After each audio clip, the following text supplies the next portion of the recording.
सभी को नमस्कार। इस वीडियो में 69 बीपीएससी पीटी रिवीजन सीरीज़ का ये मेरा तीसरा लेक्चर है। इस लेक्चर में मोस्ट इम्पोर्टेंट वो चीज़ मैं कवर करने जा रहा हूँ जो कि बिहार सरकार के ऑफिशियल वेबसाइट पे अवेलेबल है, जो कि आपके पीटी एग्ज़ाम के पॉइंट ऑफ व्यू से बहुत ही इम्पोर्टेंट है। अलग अलग अगर आप सरकार के डिपार्टमेंट या अलग अलग मिनिस्ट्री के साइट पर जाइएगा, तो चाहे वो एग्रीकल्चर मिनिस्ट्री हो या और भी जो है, वहाँ आपको एग्ज़ाम के पॉइंट ऑफ व्यू से इतना अच्छा फैक्ट मिल दिया गया है जो कि एग्ज़ाम में बार बार पूछा जा रहा है। इसका भी मैं एक प्रमाण अभी जस्ट देता हूँ। शिक्षक भर्ती एग्ज़ाम कंडक्ट बीपीएससी ने भी कराया है।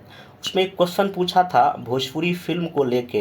हालांकि ये चीज़ें आपको किसी और बुक में भी मिल जाएगा, लेकिन ये देखिए क्वेश्चन है कि भोजपुरी की पहली कौन सी फिल्म थी। पहला ऑप्शन देखिए, ये है गंगा मैया तो है पीवी चढ़ेबो, बी है कन्यादान, सी है नदिया के पार। अब इसका जब आप बिहार सरकार के आर्ट एंड कल्चर मिनिस्ट्री के डिपार्टमेंट में जाइएगा, वहाँ आपको इस तरह का पहले पेज पे आपको कुछ जानकारी मिलेगी। तो देखिए मैं पढ़ कथा सुनाता हूँ।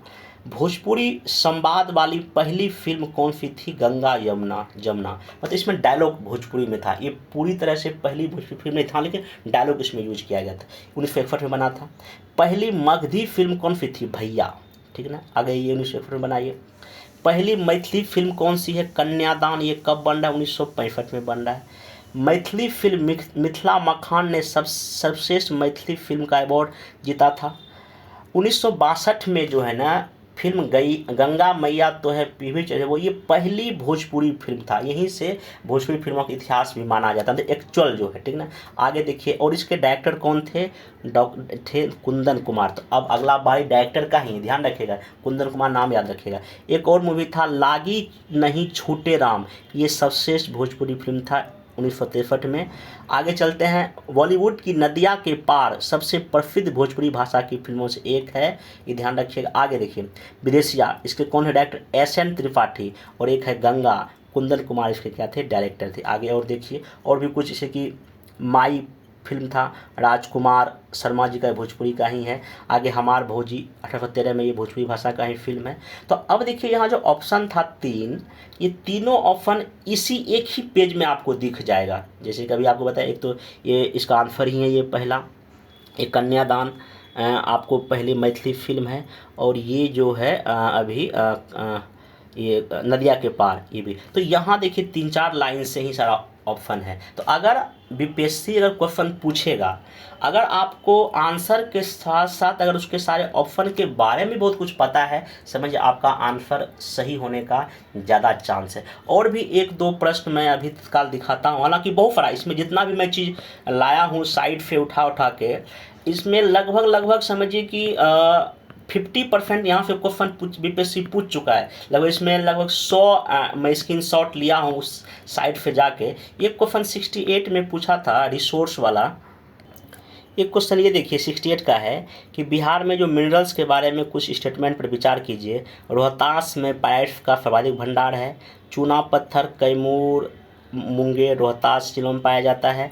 जमुई जिलों में सोने के भंडार हैं। तो इसमें देखिए तीनों ऑप्शन ये सही था। तो यहाँ देखिए कहाँ से उठाया गया। पहली बात तो हमारे राज्य में देश का लगभग 94% जो है ना आपका पाइप्स पाया जाता है, उसमें भी ये कहाँ आपका है? रोहतास जिले में, ये ध्यान रखिएगा। अगला देखिए कि चूना पत्थर कैमूर मुंगेर रोहतास, यहाँ आइए। कैमूर मुंगेर रोहतास, ये मुंगेर नहीं, ये मुंगेर चुनाव पत्थर, यहीं से स्टेटमेंट उठा के दे दिया। शायद ये किसी बुक में नहीं था। तो ये सब जो है ना क्वेश्चन जो पूछा जा रहा है, ऐसे ही साइट से पूछा जा रहा है। एक और मैं आपको दिखाता हूँ, क्वेश्चन 68 में ही पूछा है। बिहार में एग्रो बेस्ड इंडस्ट्री किस खाद्य उद्योग में प्रभुत्व है? किसका है? गन्ना का है कि अनाज आधारित का है, दाल का है? तो इसका आंसर बी होगा। और ये बिहार सरकार के ही एग्रीकल्चर मिनिस्ट्री के साइट पे दिया है। बिहार मेनली जो है ना अनाज आधारित इकोनॉमी है, जहाँ 85% जो है ना इसका उत्पादन होता है। तो इस तरह की चीज़ें जो है ना आपको यहाँ से देखने को मिल रहा है। तो अब आइए शुरू करते हैं। सबसे पहला देखिए, इसमें बिहार सरकार के साइट पे फर्स्ट लाइन लिखा हुआ है, बिहार जो है ना भारत के पूर्वी पार्ट में है।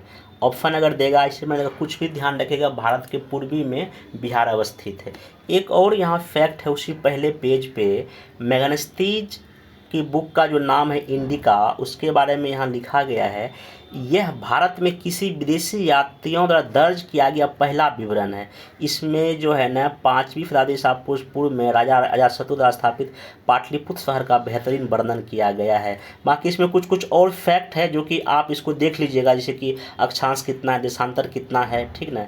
एक चीज़ जो और किसी बुक में नहीं मिला है हमको, average number of rainy day, मतलब कि एक साल में कितने दिन वर्षा बिहार में होती है, ये लगभग 52.5 दिन है। और एवरेज जनसंख्या एक डिस्ट्रिक्ट का कितना है, लगभग 27,29,459। ये कुछ कुछ फैक्ट अगर आपको याद रहेगा ना तो चीज़ें आसान एग्जाम होगा। बाकी एक क्वेश्चन और पूछा था 11th-12th क्लास अभी टीचर एग्ज़ाम में, कि निम्नलिखित में से कौन सा जोड़ा बिहार के दक्षिण गंगा क्षेत्र में मेल नहीं खाता है। तो इसमें देखिए था पटना मुंगेर, गया अरवल, पटना वैशाली। और ये प्रमंडल से क्वेश्चन पूछ लिया था। जैसे कि आपको पता है कि पटना जो प्रमंडल, उसका मुख्यालय पटना ही है, उसमें 6 डिस्ट्रिक्ट है, पटना, नालंदा, रोहतास, कैमूर, भोजपुर और बक्सर। तो मुंगेर तो आता ही नहीं है, तो ये हो गया, मेल नहीं खा रहा है। गया अरवल, तो जब आप क्या कहते हैं गया के बारे में अगर पढ़िएगा तो उसमें मगध एक प्रमंडल है, तो मगध का मुख्यालय गया है, तो गया उसी मगध प्रमंडल में आपका अरवल है, तो ये आपका मैचिंग सही है। और सी जो ऑप्शन है पटना वैशाली, तो जब आप तिरहुत प्रमंडल पढ़िएगा उसमें उसका मुख्यालय मुजफ्फरपुर है, उसी में आता है वैशाली, तो ये भी मैचिंग सही है। इसका आंसर ए और सी दोनों आंसर क्या आ जाएगा, डी। ये देखिए इस तरह के मैपिंग से क्वेश्चन बन रहा है। तो आप इसको क्या करेंगे, एक बार क्वेश्चन 66 में शायद पूछा है ऐसे करके कि गंगा नदी किस प्रमंडल से नहीं गुजरती है या शायद गुजरती है। अब देखिए गंगा नदी यहाँ से जा रही है, तो आपको पता है तो एक तो पटना प्रमंडल से गुजरेगी, मगध से कभी गुजरेगी क्या गंगा, नहीं गुजरती। इसमें ऑप्शन ये था, मेरे ख्याल ये इसका आंसर था। बाकी जो आपका इसमें मुंगेर से गुजरेगा, भागलपुर से गुजरेगा, तो ये सब चीज़ें आप थोड़ा सा ना ध्यान रखिएगा। और ये कटिहार से ही भी थोड़ा सा गंगा जाती है, तो ये भी ध्यान रखिए। तो और भी जो नदियां हैं तो इसके बारे में आपको पता होना चाहिए। और ध्यान रखिएगा यूपीएससी क्वेश्चन क्या पूछती है, नेशनल पार्क कौन से नेशनल पार्क कौन नदी गुजरती है। अब यूपीएससी उसी पैटर्न पे जा रहा है, किस प्रमंडल से, मतलब कि गंगा किस से नहीं गुजरती है।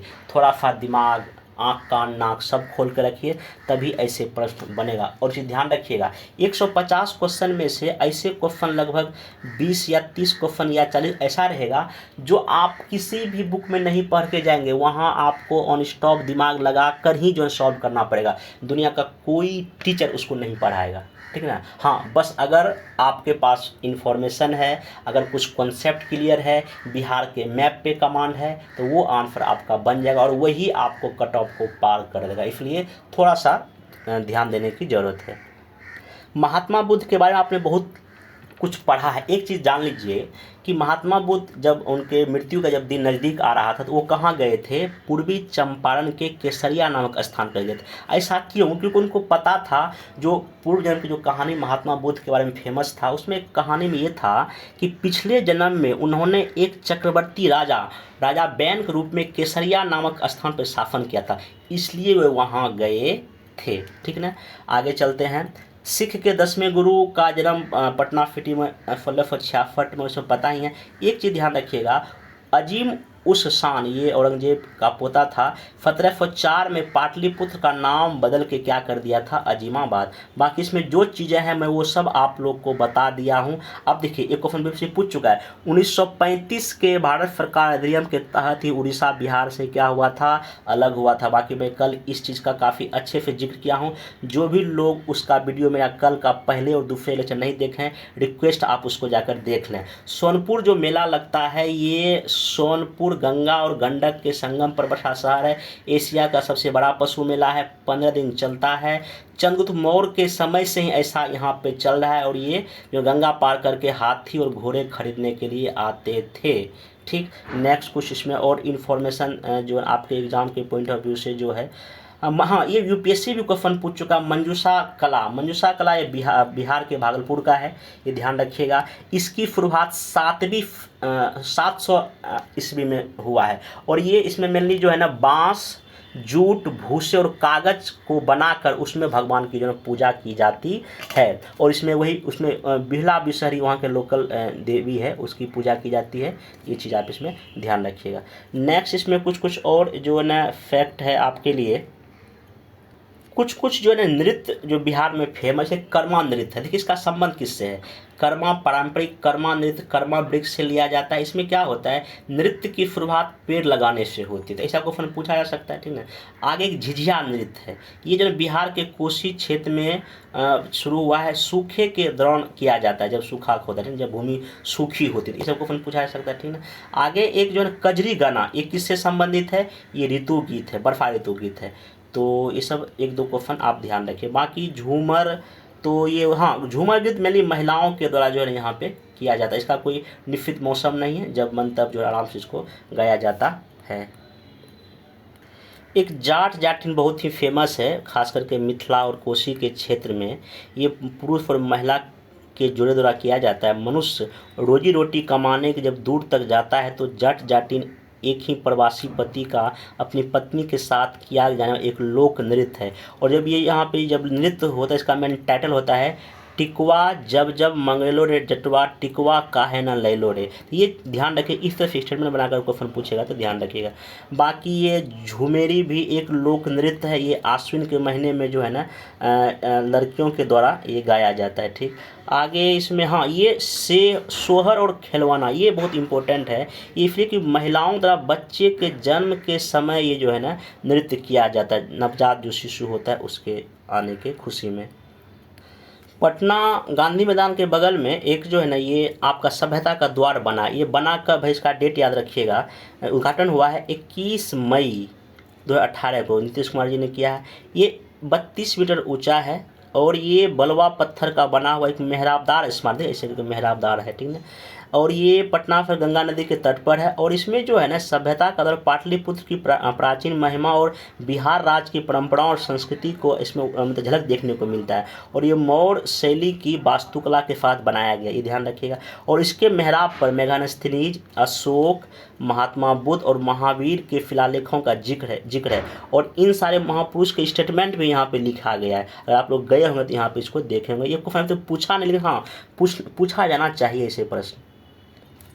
बुद्ध स्मृति पार्क ये आपका पटना में है और इसका उद्घाटन कब हुआ है, 2524वीं जयंती के अवसर पे महात्मा बुद्ध जी का हुआ था। इस पार्क का उद्घाटन दलाई लामा जी ने किया था। ये सब कुछ फैक्ट एंड फिगर है जो आपको ध्यान में रखना चाहिए। बाकी इसमें कुछ प्राकृतिक संसाधन जो बहुत ही इंपॉर्टेंट है, इसको थोड़ा सा ध्यान में रखिएगा। स्टेटमेंट बेस्ड क्वेश्चन यहाँ से पूछे जाने की संभावना है।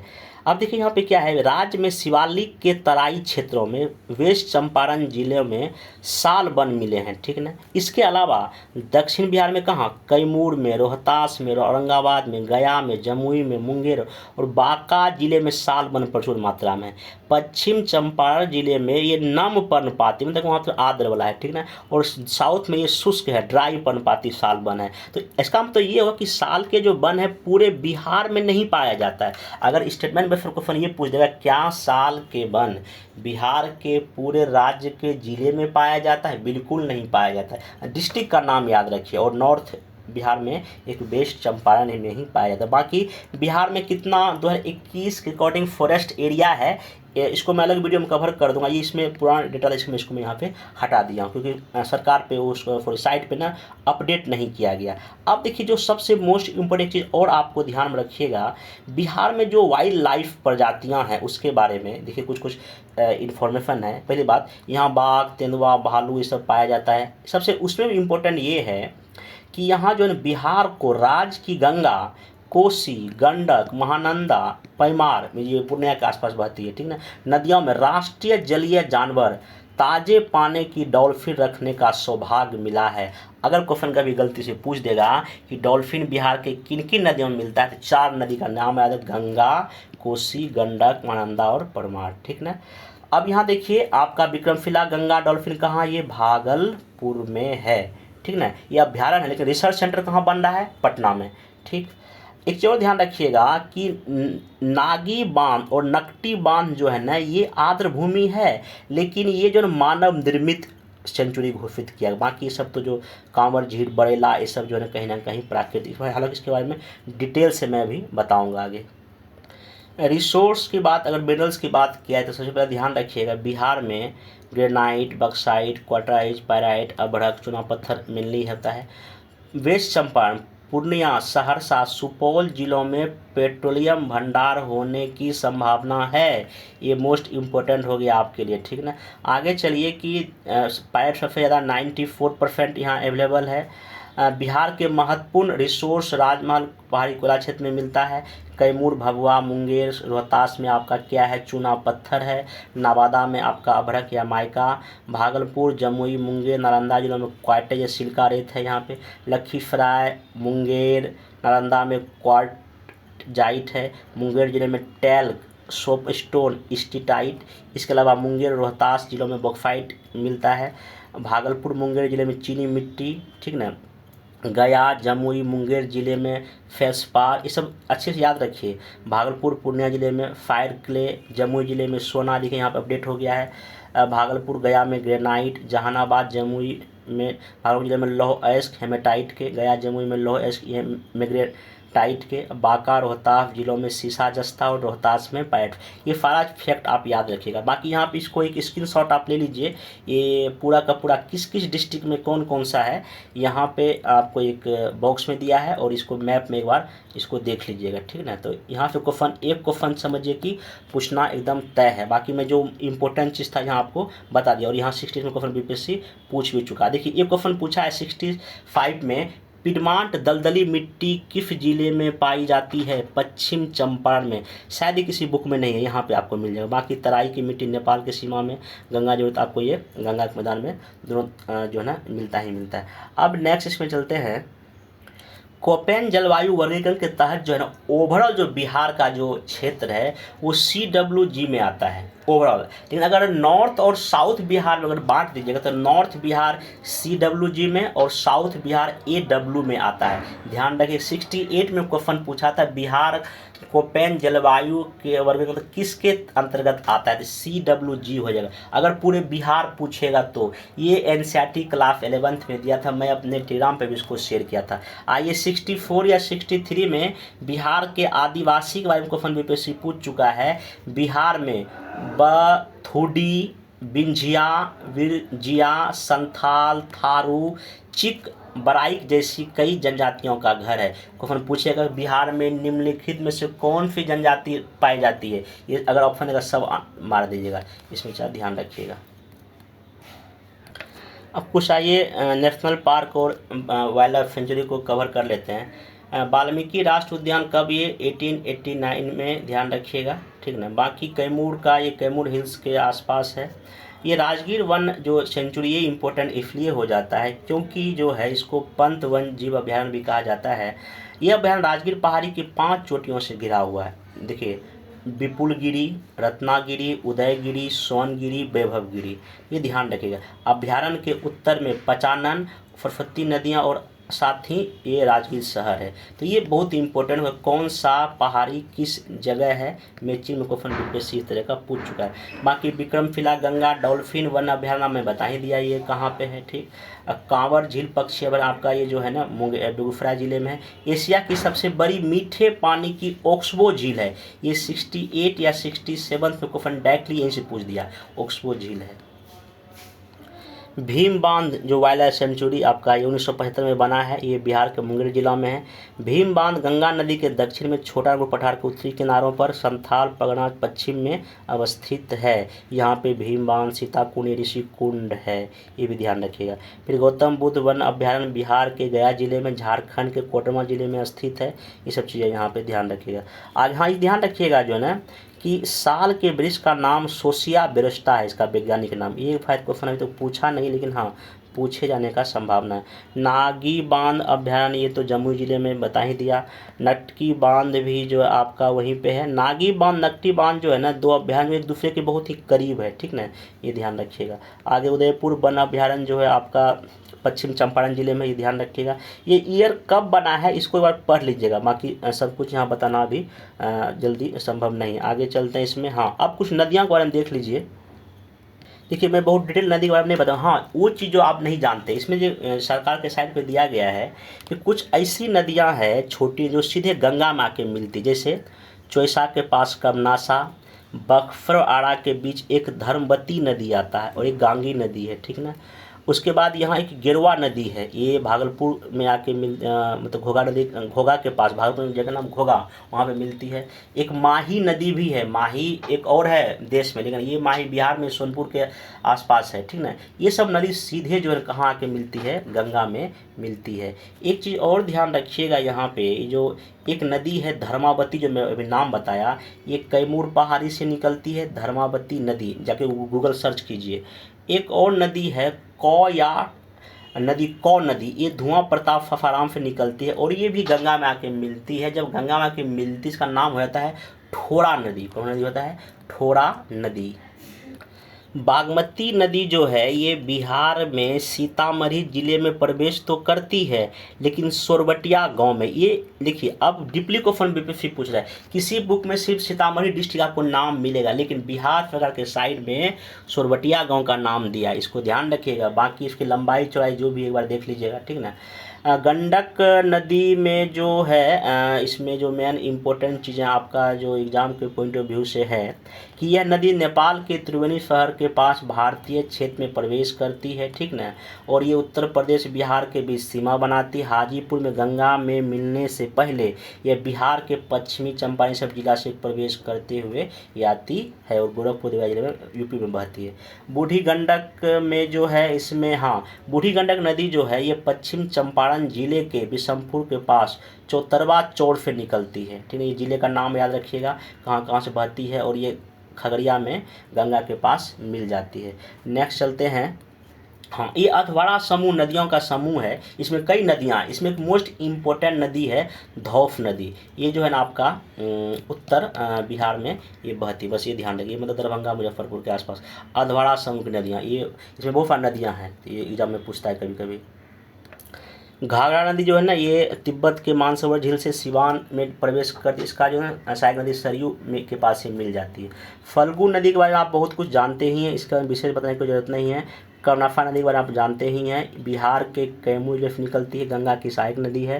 कोसी नदी के बारे में उतना इम्पोर्टेंट, हाँ, कटिहार जिले में कुर्सेला के पास से जो नदी आके मिल जाती है, बाकी इसमें ज़्यादा कुछ इम्पोर्टेंट नहीं है। हाँ, महानंदा के बारे में जो कुछ चीज़ें इसमें आपको एक्स्ट्रा मिलेगा वो मैं बता देता हूँ कि ये जो है आपका, इसमें जो कुछ नदियां हैं जैसे कि सहायक नदी का नाम है बालासोन, मेची, रतबा, कनकई। ये कनकई इंपॉर्टेंट हो जाता है, पूरी जगह एक सहायक नदियाँ कौन सी है महानदी का, तो ये चीज़ आप यहाँ पे ध्यान। बाकी इसका मैं पीडीएफ फिर कर दूंगा, एक बार रीडिंग कर लीजिएगा, ठीक ना। इंपॉर्टेंट बहुत कुछ नहीं है, ठीक। नेक्स्ट जो है इसमें बीपीएससी क्वेश्चन पूछा कि पुनपुन कहाँ गंगा में मिलती है, जगह का नाम है फतवा। ये फतवा है, मतलब कुछ कुछ आकार हर्फिकार गलती हो जाता है टाइपिंग करने में।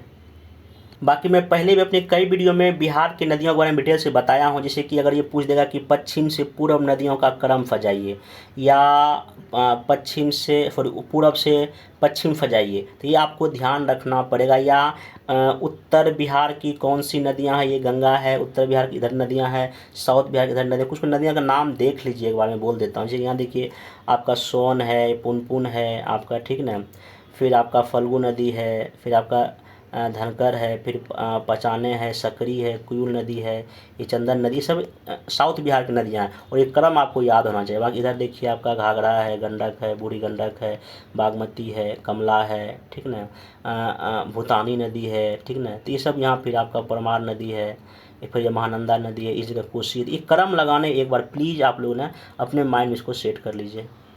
अब कुछ कुछ जलप्रपात पर हम देख रहे हैं, कोकोतल जलप्रपात नवादा में, ध्यान रखिएगा, ठीक ना।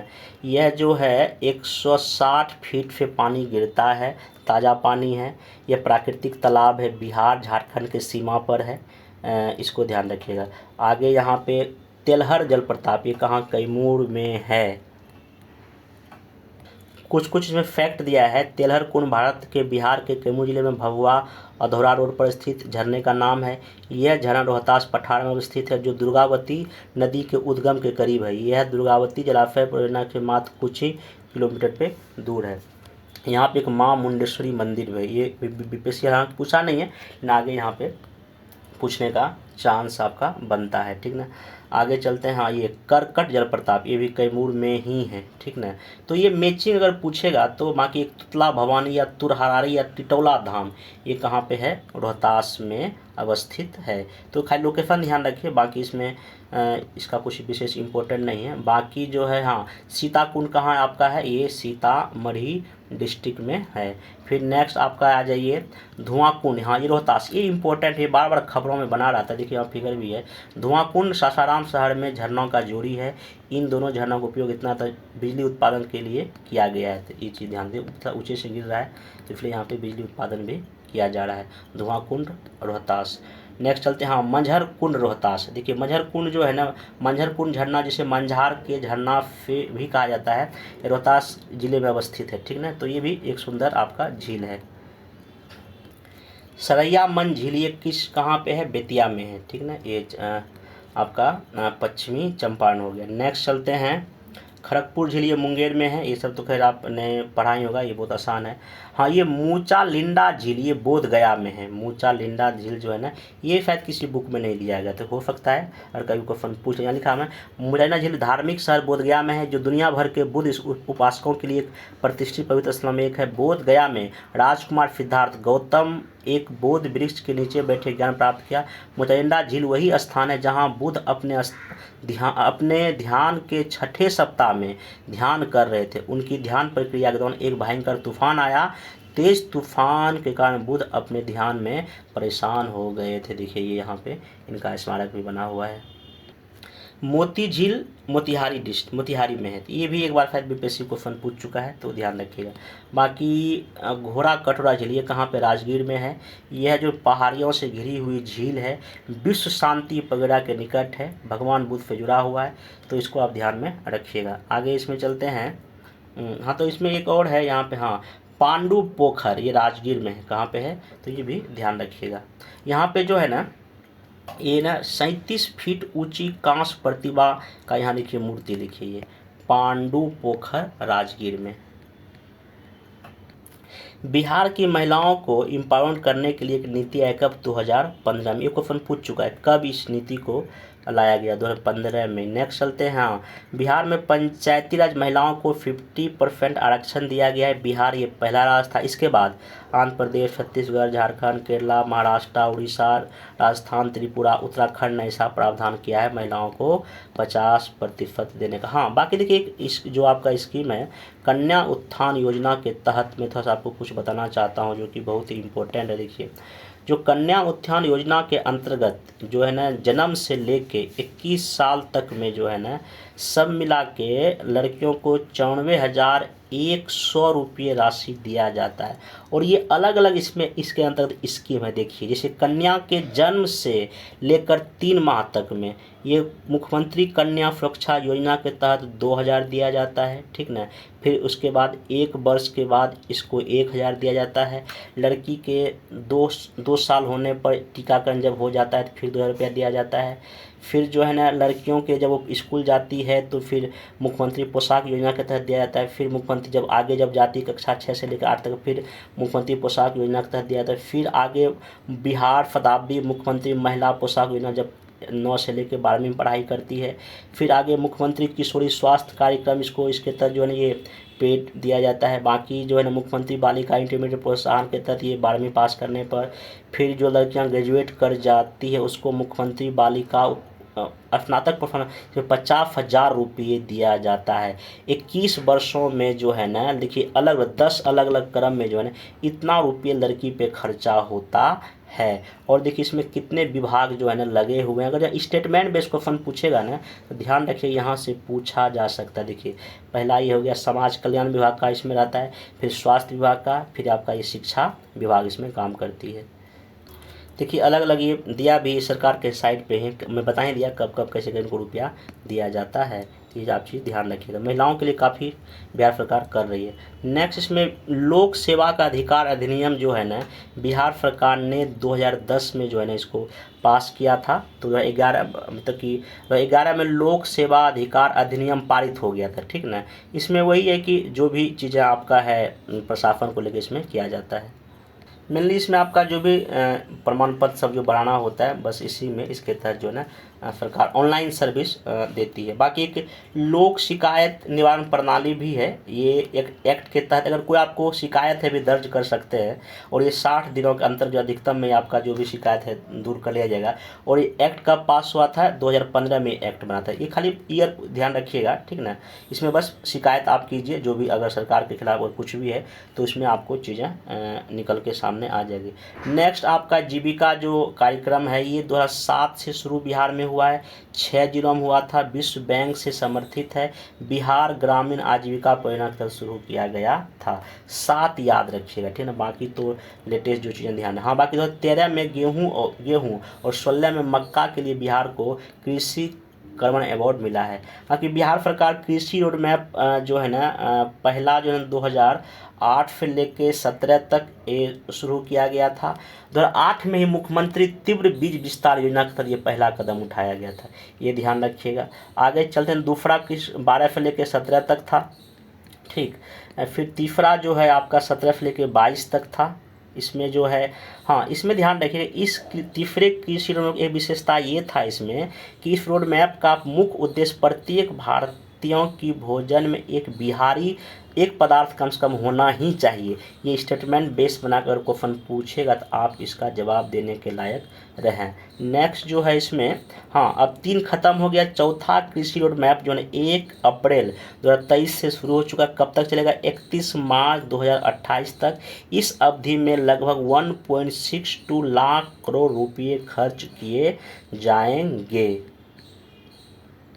बिहार के जो क्लाइमेट क्षेत्र हैं, जो जोन है, पहला देखिए ये है उत्तरी पश्चिमी, इतने डिस्ट्रिक्ट का देखिए नाम याद रखिएगा। जलवायु कृषि सेकेंड, ये उत्तर पूर्व में, इतने डिस्ट्रिक्ट का नाम याद रखिए। फिर जलवायु कृषि थर्ड ए दक्षिणी पूर्व में है, इतने डिस्ट्रिक्ट का आपको नाम याद रखना पड़ेगा। जलवायु जोन 3B दक्षिण पश्चिम में, ये इतने इसमें डिस्ट्रिक्ट है। सबसे कम डिस्ट्रिक्ट किसमें है? जलवायु कृषि क्षेत्र 3A में दक्षिण पूर्व में, शेखपुरा, मुंगेर, जमुई, लखीसराय, भागलपुर और बांका। और सबसे अधिक कौन सा है? पहले वाले में। एक डिस्ट्रिक्ट 2, 3, 4, 5, 6, 7, 8, 9, 10, 11, 12, 13 है। इसमें कितना? 1, 2, 3, 4, 5, 6 है, ठीक ना। तो ये चीज़ आप इसमें ध्यान रखिएगा। और एक चीज़ ध्यान रखिएगा कि जो है ना, ये जो पहला और जो आपका दूसरा जो जोन है ये उत्तर बिहार में है, बाकी ये जो है आपका कहाँ पे है? दक्षिण बिहार में। ये भी स्टेटमेंट बेस बना के क्वेश्चन पूछा जा सकता है। बाकी किस क्लाइमेट जोन में कौन कौन सी मिट्टी पाई जाती है? देखिए, कृषि जोन 1 में बलुई दोमट मिट्टी है, 2 में जो है आपका बलुई दोमट चिकनी मिट्टी है, 3rd में आपका जो है बलुई दोमट चिकनी दोमट मिट्टी, ये सब आपका मिट्टी का नाम याद रखेगा। बाकी इसमें सब नाइट्रोजन फास्फोरस सब नहीं पूछेगा कि इसमें कितना पाया जाता है। नेक्स्ट जो आपका है, ये तो हो ही गया। हाँ, बिहार में जो किसानों के पास कितना ज़मीन है उसके अकॉर्डिंग 5 उसका वर्ग है। सीमांत 0 से लेकर 1 हेक्टेयर, छोटा 1 से लेकर 2 हेक्टेयर, मतलब अर्ध मध्यम 2 से लेकर 4 हेक्टेयर पास उनके पास ज़मीन है, मध्यम में 4 से 10 और बड़ा में 10 हेक्टेयर से ज़्यादा। सबसे ज़्यादा सीमांत किसान बिहार में लगभग 91.06%, और सबसे कम कौन सा है? बड़ा, ये 10 वाला। तो ये चीज़ आप ध्यान रखिएगा, ठीक। तो इस आधे घंटे के वीडियो में मैं कोशिश किया कि जो भी इम्पोर्टेंट चीज़ें था बिहार सरकार के साइट पे और जो एग्ज़ाम में पूछता है उसको मैं बता दिया। बाकी इसका मैं PDF फिर कर दूंगा। आगे आने वाले वीडियो में अब बिहार का जो करंट अफेयर्स है लगभग 1 साल का, उसको मैं एक बार फिर से कवर कर लूँगा। हालांकि मैं जनवरी 2023 से लेके लगभग अगस्त तक का बिहार करंट अफेयर एक वॉल्यूम पढ़ाया हूँ। अब सेकंड वॉल्यूम लगभग 1 साल का जो भी मोस्ट इंपॉर्टेंट है वो करा दूंगा। और मैं MCQ बेस्ड करंट अफेयर्स नहीं पढ़ाऊंगा, मैं पूरा उस टॉपिक के डिटेल में जाऊंगा जो भी करंट अफेयर्स होगा, और उसके मैं बेसिक बैकग्राउंड तक भी जाऊंगा। तो आज ही रात या कल तक उस वीडियो को मैं कर दूंगा। उसके बाद जो भी हिस्ट्री है, पॉलिटी है, साइंस है या अदर जो भी सब्जेक्ट है उसका भी वीडियो लगातार आपको मिलता रहेगा। और मेरा कोशिश है कि लगभग 15 सितंबर के आसपास तक आपका वो सारा मोस्ट इम्पोर्टेंट लगभग 150 में से मेरा टारगेट है लगभग आपको 100 क्वेश्चन इसी वीडियो फ्रीज से आपको मिल जाएगा। वीडियो देखते रहिए, टेलीग्राम पे जाइए, वहाँ और भी कई चीज़ें मैं नोट शेयर किया हूँ। अगर किसी को डिटेल में पढ़ना है तो मेरे ही यूट्यूब पर जाइए, अलग अलग प्लेलिस्ट में आपको बहुत कुछ PT के पॉइंट ऑफ व्यू से मिल जाएगा। चाहे वो एनसीईआरटी क्लास 9 10th की बात हो, ज्योग्राफी हो, साइंस हो, पॉलिटी की बात हो, हिस्ट्री की बात हो, स्पेक्ट्रम का बुक की हिस्ट्री की बात हो, तो सारा चीज़ें प्लेलिस्ट में बना हुआ, जाके आप उसको देख सकते हैं। बाकी ये जो फ्रिज में शुरू कर रहा हूँ, अभी तक ये मेरा तीसरा वीडियो है, पहला दूसरा जरूर देखिए, मैं एक प्लेलिस्ट अलग से बना दिया हूँ 69th रिवीजन, उसको जाके दोनों वीडियो देख लीजिए, बाकी इसको भी देखिए। बाकी आने वाले मेरे वीडियो का वेट कीजिए, पढ़ाई करते रहिए। तो मिलेंगे नेक्स्ट वीडियो में। Thank you.